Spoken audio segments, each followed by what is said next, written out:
Lloyd, again, it really has been an honour to have you here today. Finally, I just want to say something in relation to Lloyd. I've worked very closely with Lloyd Austin over the last 2.5 years. I've said this on many occasions. Of all my counterparts around the world, Lloyd Austin is the person with whom I have met the most, have the closest of relationships, but I'm really aware I'd be one of 20, 30 defence ministers around the world who would say the same thing. And that speaks volumes about the effort that Lloyd Austin has put in over the now near 4 years that he has served as the United States Secretary of Defence. Lloyd has been a champion for the global rules-based order, and in that he has been a champion for peace around the world. He has been a close friend of Australia, I know of Japan as well, a person who has been deeply active in our region. I think this is his 12th visit to the region. But I know, as we were talking last night, that his most recent meeting where both Gann and Lloyd met with each other was in Naples, I think, as part of the G7 Defence Ministers meeting. Lloyd's been committed to the Indo-Pacific, he's been committed to Eastern Europe. He has played the role that you would expect of a Secretary of Defence of America as a global power. And Lloyd, we really wish you the best for the future. Thank you for your friendship, but thank you for the steadfast way in which you have supported the bilateral relationship between Australia and the United States, but also the security of the region in which we all live, but the security of the world. We will be staying in touch, but we will miss you deeply. Deputy Prime Minister Marles, Richard, it's great to see you again, and thanks for those generous comments. I guess if I were truly a wise man, I would stop here, right? But I really appreciate it. And thanks for welcoming us to Darwin. Minister Nakatani, it's a pleasure to see you again as well. You know, this is the 4th time that I've participated in this trilateral format as Secretary of Defense. And over the past 4 years, our 3 democracies have accomplished a lot together. We've announced trilateral cooperation on F-35s. We're working to integrate Japan into U.S.-Australia force posture cooperation in Australia. And Japan and Australia have exercised their reciprocal access agreement through deployments to each other's countries. Today, more than ever, we're taking concrete actions that will deepen our trilateral cooperation. And the 3 of us are here to see the results firsthand. Darwin is a focal point for our expanding trilateral relationship, and our bond is delivering real security, deterrence, and interoperability. Today we discuss the next steps to expand our exercises and training. And Japan's commitment to annual trilateral amphibious training in the Indo-Pacific demonstrates our momentum, including with the Marine Rotational Force Darwin here in Northern Australia. We're also elevating key bilateral exercises into trilateral exercises.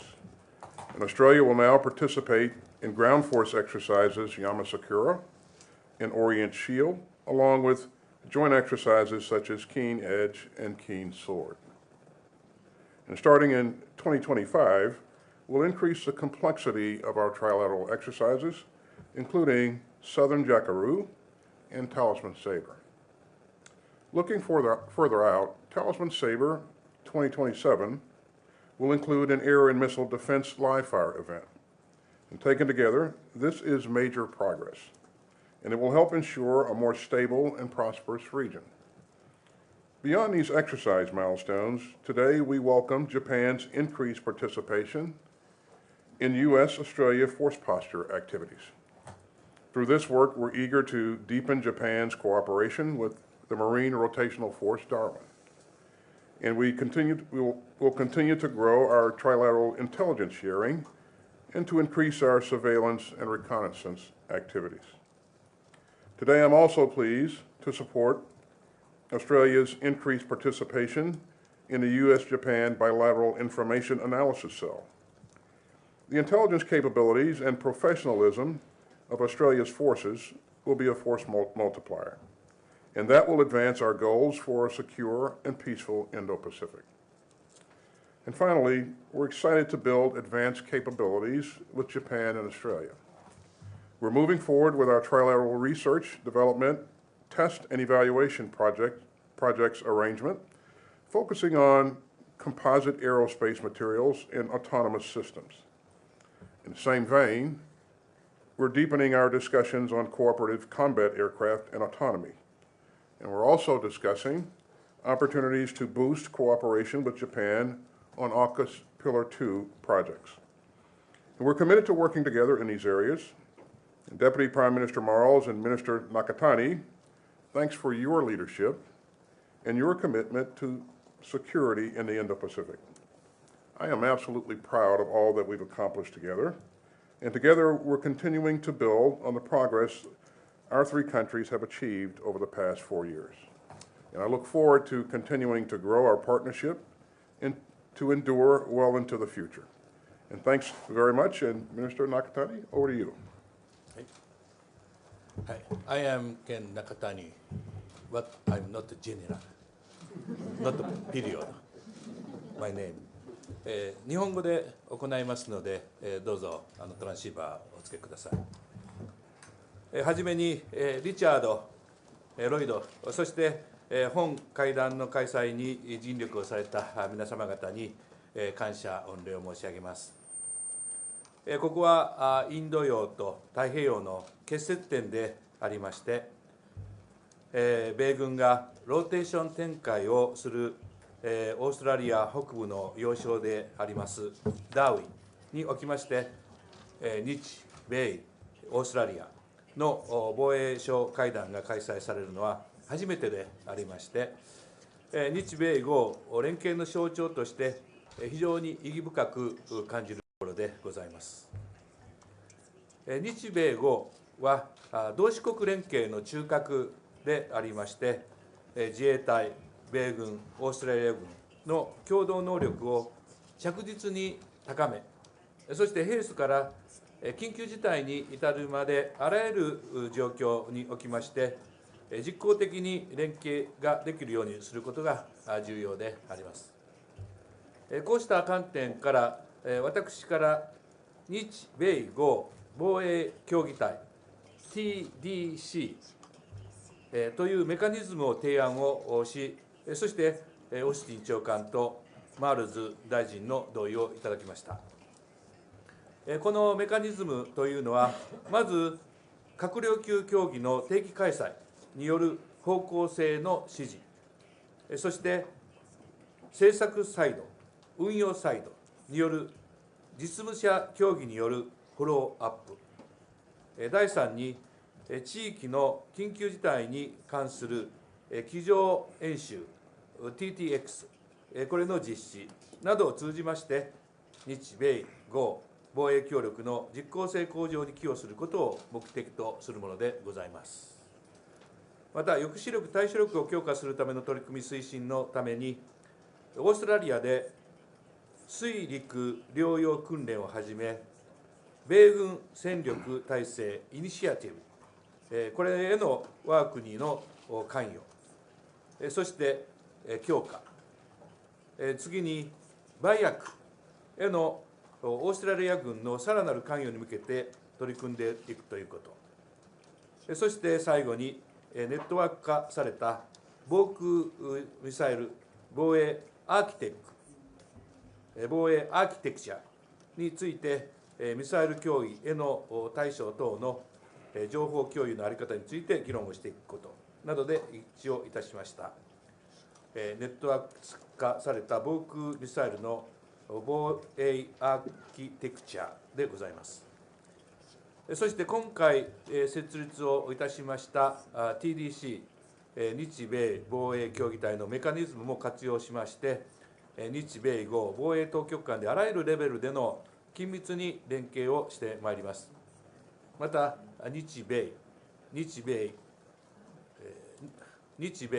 豪の2国間の協力、日米豪の3国間の協力、そして地域の同志国との重層的な連携を強化をしていく所存でございます。私の方から以上です。Thank you. Great. So I've got a list of questioners here. We are short on time. We're not going to get through them all.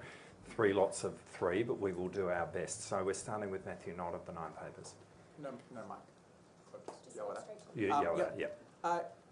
To Secretary Austin and Minister Marles, given the very well-documented problems with the US submarine production lines, how worried should Australians be that they won't be able to receive Virginia-class submarines from the United States? And should Australia, as we're looking ahead to a new administration, have to be prepared to pay more than what we've already committed to boost the production lines there? You know, is AUKUS so embedded that it will survive a change of administration? I'll go first, Richard. I'm confident that we're going to be able to provide the capabilities that we set out to provide. Now, we recognize that there are challenges in the industrial base, and we're doing things to address those challenges. We're investing more so that you know, we can speed up the production to meet our objectives going forward. And you know, I've met with the leadership of the companies that are producing submarines, and I'm encouraged by what they're doing and their focus to get this done, and they will get it done. From a production standpoint, we're going to continue to do the right things, to do the things that are necessary to ensure that we can meet our objectives. And I would point out that we've met every benchmark that we've set out for ourselves with AUKUS to this point. And we have a very well-structured management system and we converse with each other frequently on you know, how we're doing and what the challenges are. And again, I see commitment from all 3 countries to get this done. And I would also say that I've seen in the United States bipartisan support in our Congress for AUKUS.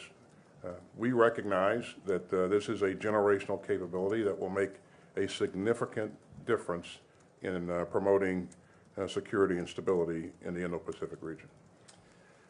Well, so let me start off by saying what he said. And I think what Lloyd has articulated does go to the question that you asked, Matthew, in respect of where America's production is up to. And so we do have a sense of confidence about the fulfilment of the timelines that we articulated when we announced the optimal pathway back in March of last year. But perhaps go to the last point of your question, is AUKUS, you know, deeply embedded? I think the answer to that is yes, and again, Lloyd alluded to it, but we have seen in the United States, across the political spectrum, this time last year, legislation passed the US Congress with the support of Democrats, Republicans, Trump Republicans, which saw, for example, the legislative underpinning of the sale of Virginia-class submarines to Australia. It had the creation of a seamless defence industrial base between our 2 countries. But the important point was it was supported across the board. Lloyd and I were having this conversation last night. And as Lloyd just alluded to now, you know, this is a multi-decadal program. Just as the alliance has been a multi-decadal relationship between our 2 countries, that can happen. You know, the basis of the alliance is shared values, but it's a shared strategic objective and shared strategic advantage, and AUKUS is in the strategic interest of both the United States and Australia, and that's the fundamental here, as it is for Britain.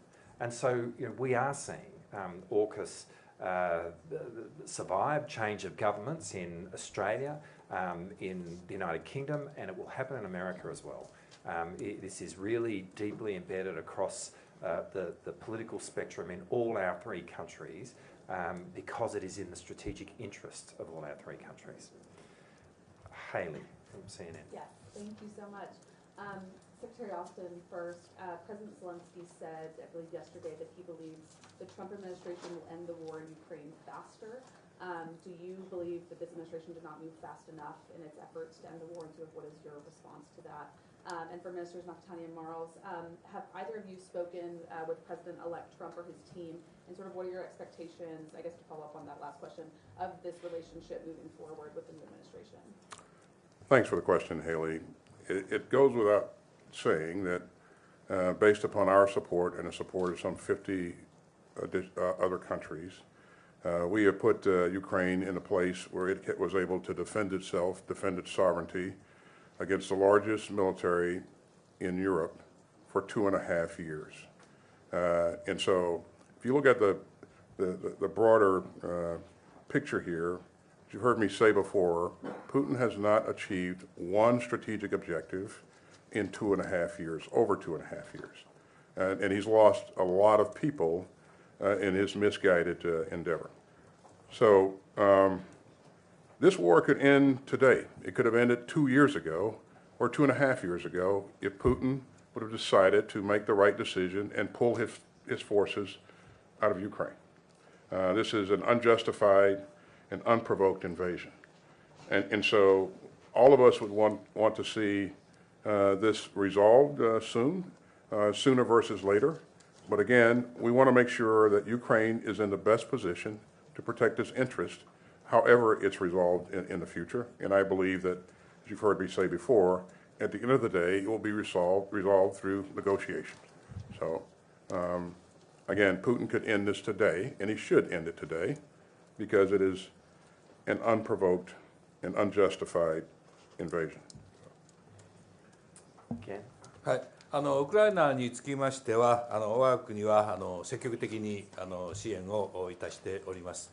また我が国にとって米国が唯一の同盟国でもあり、また豪州は米国に次ぐ密接な協力関係を有している国でございます。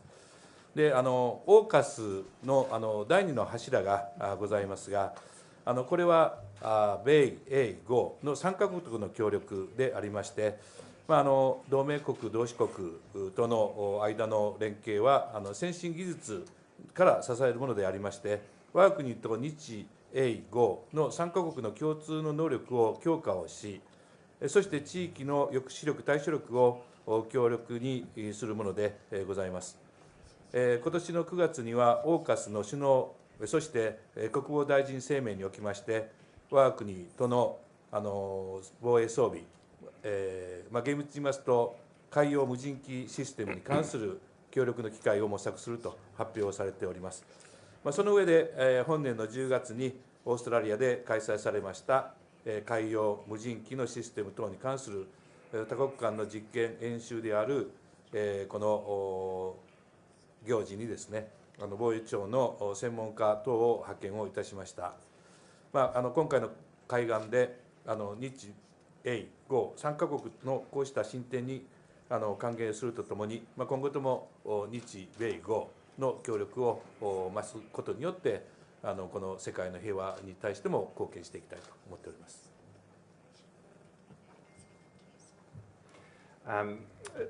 Haley, the Prime Minister Albanese spoke with President Trump in the few days subsequent to the election.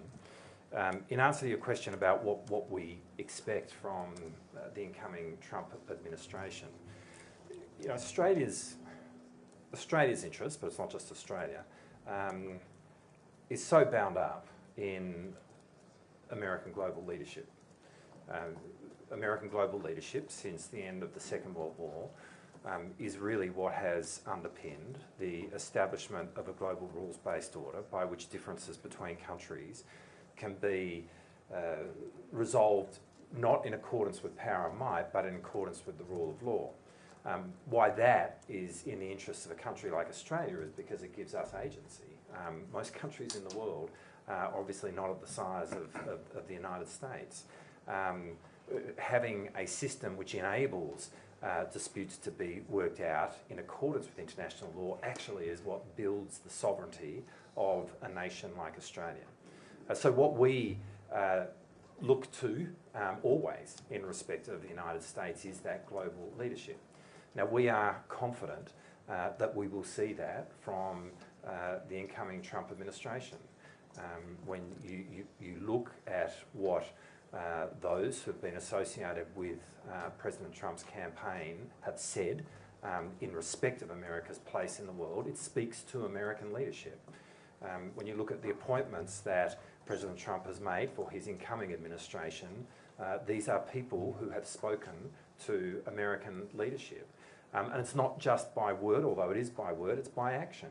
I referenced earlier, when you look at what happened going through the United States Congress last year in terms of Australia's key equity in our alliance with the United States, which is the AUKUS arrangement, that was supported across the board by people who would identify themselves with President Trump. So we are confident that a future Trump administration will stand by America's place in the world and American leadership, and that is fundamentally what Australia, and for that matter I think the world, needs to see, but we are really confident that we will see it from President Trump and his administration. I hope I'm saying this right. Inada Kiyoshi from NHK. Yes, Kiyoshi from NHK News. I'm asking in Japanese. 中谷大臣にお伺いしますけれども、先般の大統領選挙を受けてですね、アメリカでは政権が変わる一方、インド太平洋地域では中国が活発な軍事活動を続けて安全保障環境は厳しさを増しております。日本、オーストラリア双方の同盟国であるアメリカがこの地域に関与し続けていくために、両国としてそれぞれどのように取り組み、またトランプ政権に対して働きかけていくのでしょうか。またこのアジア太平洋地域の中でですね、どういった役割を果たしていきたいとお考えでしょうか。はい、我が国にとりまして、米国は唯一の同盟国でございます。日米同盟を緊密に機能をさせて対応し、またオーストラリアは米国に次ぐ緊密な協力関係を構築をしている国でございます。従いまして、日米豪、これは同志国の連携の中核となる関係でありますので、インド太平洋地域においては実践的な防衛協力を行う上で、最も潜在力のある枠組みとして認識をいたしております。でこの地域の安全保障環境が非常に厳しくて、そして複雑になっている中で、やはり地域としての抑止力、そして対処力の強化に向けまして、日米豪、これは自衛隊、米軍、オーストラリア軍の共同能力を着実に高める、そして平素から緊急事態に至るまで、あらゆる事態に切れ目のない、こういった実行力においての連携ができるようにですね、協力を強化をするということが必要であります。こうした観点から今般、日米豪3カ国によります防衛協議体 TDC、これを設立することといたしました。このメカニズムによりまして、閣僚級会議の定期開催、そして政策サイド、運用サイドの実務者の協議、そして地域の緊急事態に対する机上の演習の実施などですね、日米豪防衛協力の実効性の向上に寄与をすることを目的としたものでございますので、今般設立した新たなメカニズムの日米豪 TDC も活用しながら、米国の次期政権との間で強固な信頼、協力関係を構築をいたしまして、引き続き日米豪の連携を進化させていくとともに、地域の同志国との重層的な連携を強化をしてまいりたいと考えております。Thank you. Ben Packham, Australia. Thank you. To Secretary Austin, you're a decorated 4-star general. You've been to the region 12 times as Secretary, I believe. Do you believe Peter Hegseth is qualified to lead the Pentagon, and can we have faith in him to maintain US commitments in this part of the world? And to Mr Marles, Andrew Hastie says he relishes the prospect of working with Mr Hegseth. Hegseth is a very different kind of person to Secretary Austin. What about you? Do you think you can work with him? Thanks for the question. I would just highlight that it's the prerogative of the President-elect to nominate whoever he deems appropriate to serve on his cabinet. As far as DOD is concerned, we remain focused on a smooth and an effective transition to the next administration. Beyond that, I would say I'm really proud of the things that this administration has accomplished over the last 4 years in terms of what we've done in this region to strengthen alliances and to work with countries that share the vision of a free and open Indo-Pacific. And again, our focus will remain on effecting a smooth and orderly transition. I would just say that this is a large enterprise, DoD, and it often involves making life and death decisions on a near daily basis, and accounting for and taking care of some 2.7 million soldiers, sailors, airmen, Marines, Guardians, and really remaining focused on protecting the country and protecting our interests around the globe. Well, Ben, in answer to your question, I too look forward to building a relationship with Pete Hegseth. The role of Secretary of Defence of the United States is a huge global role, and it's an enormous honour for Pete Hegseth to be being put forward by President Trump to fulfil that role. I think we've seen around the world today people coming from a range of different places and perspectives to occupy posts in government. And that breadth of experience it can be really important. I mean, obviously I don't carry any military experience personally into the role that I undertake as Australia's Minister for Defence. So in no sense am I going to say that that represents a prerequisite. And I think Pete Hegseth is somebody who will have an enormous challenge ahead of him, because that is what it is to be the Secretary of Defence. Everything that I've heard about Pete Hegseth since his name became public is, in the context of becoming the Secretary of Defence, has been positive. And I approach the prospect of getting to know Pete Hegseth and working with him with enormous optimism. Noah from Defence News. Right here. Thank you. First off, to Secretary Austin, can you give us an assessment of how effective you think North Korean troops that have deployed to fight in Kursk have been fighting alongside the Russian military? Also, your sense of whether it will be possible to draw down the remaining replenishment aid for Ukraine before this administration ends in January. And to the non-general, Minister Nakatani, could you please explain whether Japan, like the Philippines, is interested in purchasing or rotating in a mid-range capability like the U.S. has put through the Trilateral exercise in the Philippines this year?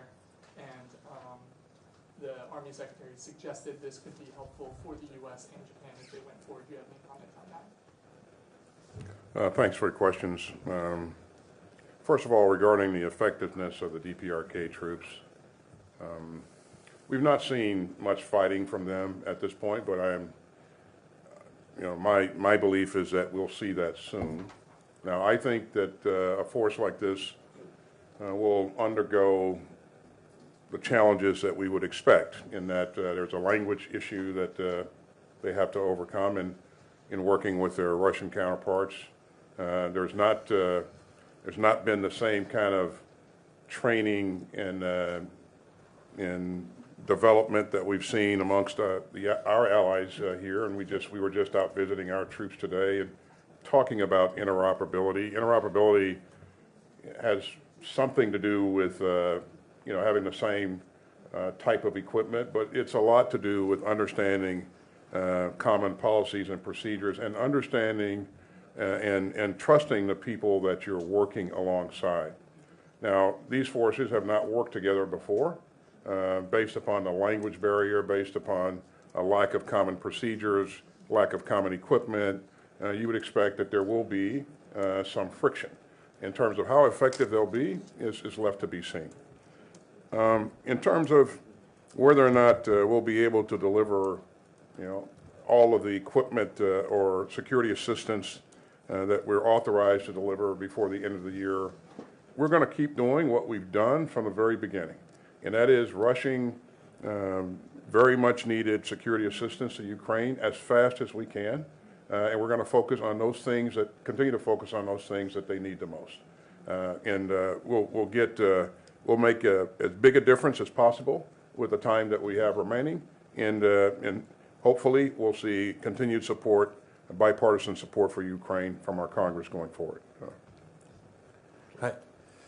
フィリピンへの協力等につきましては、米国とフィリピンとの協力関係の中で、非常にフィリピンの安全保障にとっては大事なことであるというふうに認識をいたしております。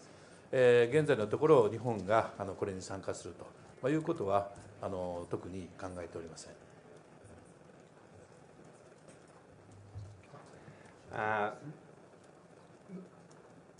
Muriyama Takuya of Kyoto News.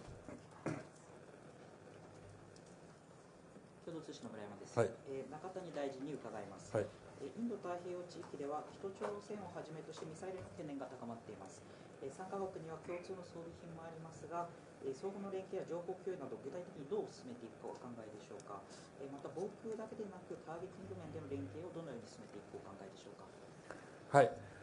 北朝鮮に関しまして、近年ですね、我が国周辺におきまして、極超音速兵器などのミサイル関連技術、また一度にたくさん同時に撃つという飽和攻撃などの実践的なですね、ミサイル運用能力が飛躍的に向上しておりまして、質量ともにミサイル戦力が著しく増強されているというふうに認識をしております。そのような中でミサイルの発射も繰り返されておりまして、我が国へのミサイル攻撃が現実の脅威となってきております。こうした状況を踏まえまして、我が国は国家防衛戦略に基づいて、我が国自身の努力として、ミサイル防衛能力と反撃能力、これを組み合わせて、ミサイル攻撃を抑止をする体制を整備をするということにいたしております。また、こうした戦後最も厳しく複雑な安全保障環境に直面する中で、我が国自身の防衛の努力のみならずですね、同盟国、同志国との協力連携が必要とされておりまして、価値、戦略目標を共有し、同志国連携の中核であります日、米、豪、この間では、それぞれの戦略を連携して実行に移し、共同の能力を着実に高めていくということが重要であります。今般、日米豪のミサイル防衛協力であります、ネットワーク化された防衛防空能力、そして防空ミサイル防衛アーキテクチャ、これについては、ミサイル供与の対処等の情報共有の在り方を検討することで一致をいたしました。今後、こうした取り組みを通じまして、自衛隊、米軍、オーストラリア軍、これの相互運用性の向上を図っていきたいと考えております。また、お尋ねのターゲティングの面につきましては、あくまでも自衛隊、米軍、オーストラリア軍が、各々独立をした指揮系統の下で、情報収集も含めて、作戦のさまざまな場面において協力をしていくということになります。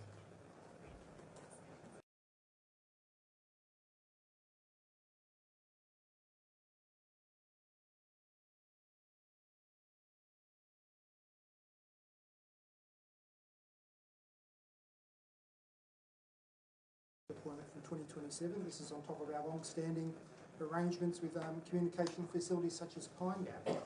How central is Australia to the US Indo-Pacific war planning for the region? And for the three of you, this commitment to consult, how would it operate, for example, in an emergency over Taiwan? Well, it's key that Australia has been an essential partner to us for many, many years. You may have heard me say before that I served 41 years in uniform. Almost 6 years of that was in a combat zone. And everywhere I went, that was a tough place to be. There was an Aussie there.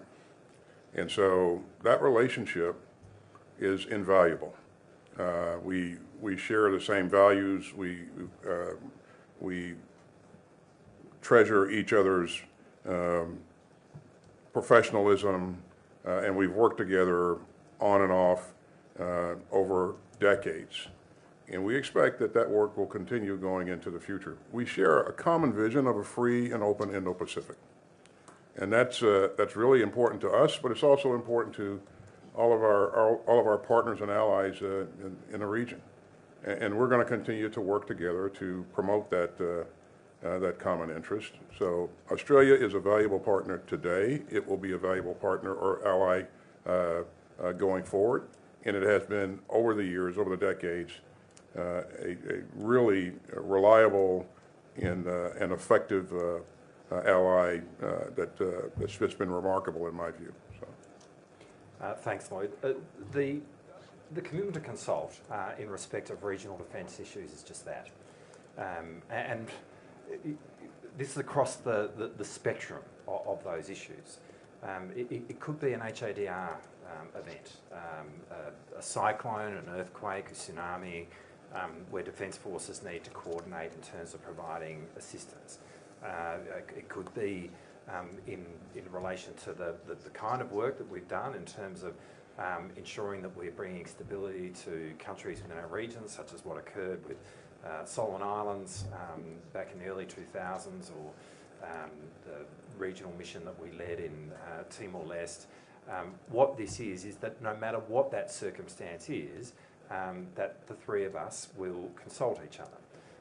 And the significance of the announcement that we are making today is it puts substance and structure into this relationship. It really is a step forward in terms of the way in which the three of us will operate in a collective and coordinated way.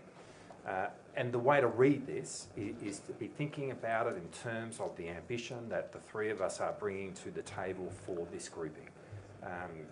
We do see, as countries with shared values, with capability and with a commitment to the rules-based order within our region, that there is enormous benefit to each of us in terms of our national interests, that there's enormous strategic benefit in us working more closely together, and that's what the commitment to consult means.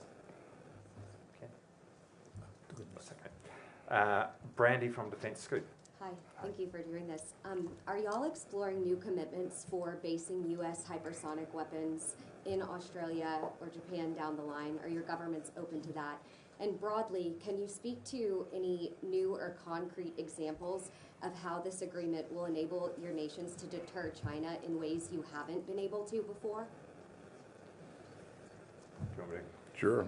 Well, look, in terms of, I wouldn't go into specifics in respect of capabilities beyond what we've announced. This is about the three of us working together. It's not about other countries or any other particular country. It is about the three of us as countries which are democracies, which are committed to the rules-based order, working closely together to assert that. And just as I said in answer to the last question, what you can read out of today's meeting is an ambition that the three of us share to build the way in which we work together. And we've had deep relationships up until now. I mean, we said earlier that the country with whom we probably share the most strategic alignment in terms of the landscape that we face would be Japan. Part of that landscape is that both of us are allies of America, and for both of us, our most important partner is America. That means that there actually has been a real history and record of us working closely together. But what we are announcing today gives expression to the fact that as three countries, we now seek to do this in a more and increasing coordinated way. And that will be a benefit to our capability. We believe it will be a benefit to the collective security of the Indo-Pacific, and we believe it will make a significant contribution to the global rules-based order. I certainly agree with what the Deputy Prime Minister has said. We don't have any announcements on hypersonics to offer today. I would point to the things that we are working on, both as a part of AUKUS and also as on a bilateral basis. You know that we're doing a number of things to develop capability with Australia and also with Japan bilaterally. We are in AUKUS Pillar 2. What that is all about is working together to leverage technology to provide real capability to the warfighter as quickly as we possibly can. And we're making progress in that area, and we expect that Japan will join AUKUS Pillar 2 at some point in a not too distant future to work on specific projects that have yet to be named. But again, there are just so many things that we can work together on and are working together on, whether it's quantum capability, whether it's CCA or what you would describe as unmanned teaming aircraft, and just a number of other things that include long-range strike and so many other things that I believe we're going to our work is going to pay significant dividends to the warfighter here going forward. はい、先ほどお話したように北朝鮮のミサイルの攻撃、非常に能力が上がっておりまして、現実の脅威となってきております。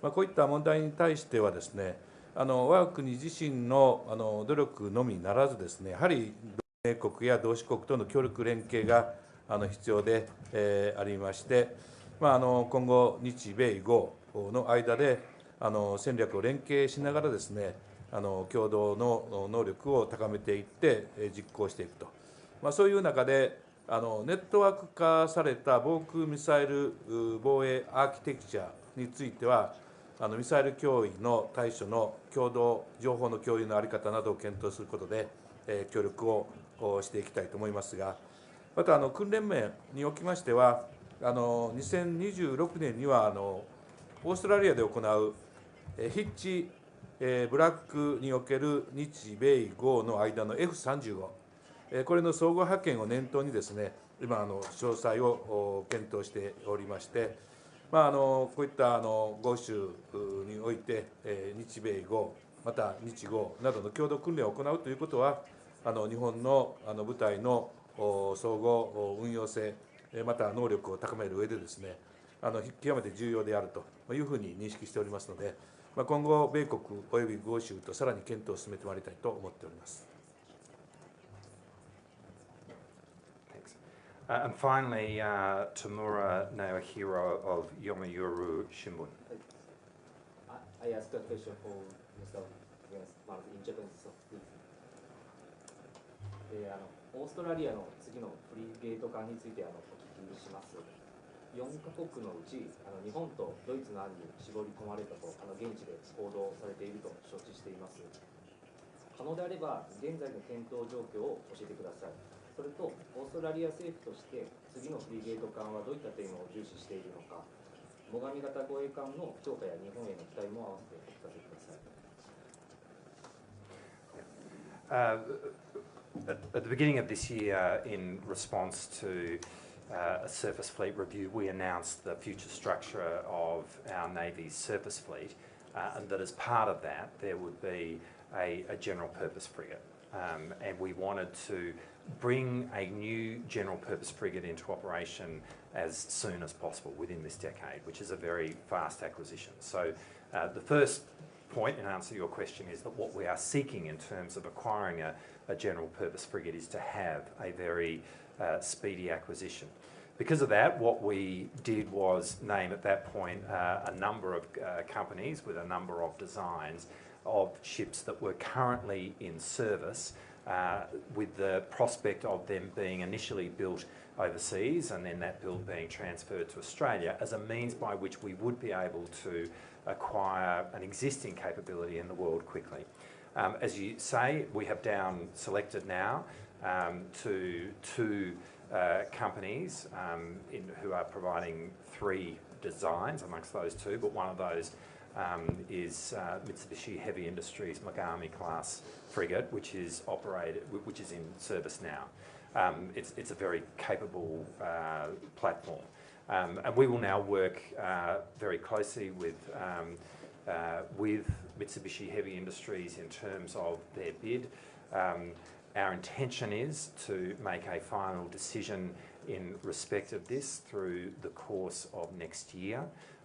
So this has a little time to run, but not a lot of time, because at the heart of what we are seeking to do is to have a new, the first of those general purpose frigates actually in service in the 2020s. But we're obviously very impressed with the Megami class frigate and what Mitsubishi has presented so far. We were pleased to announce that they were part of the down selection, and we will be working closely with them going forward. I think that brings to an end the press conference. Can I again thank Lloyd and again for being here today. Thank you all for attending. We very much appreciate it.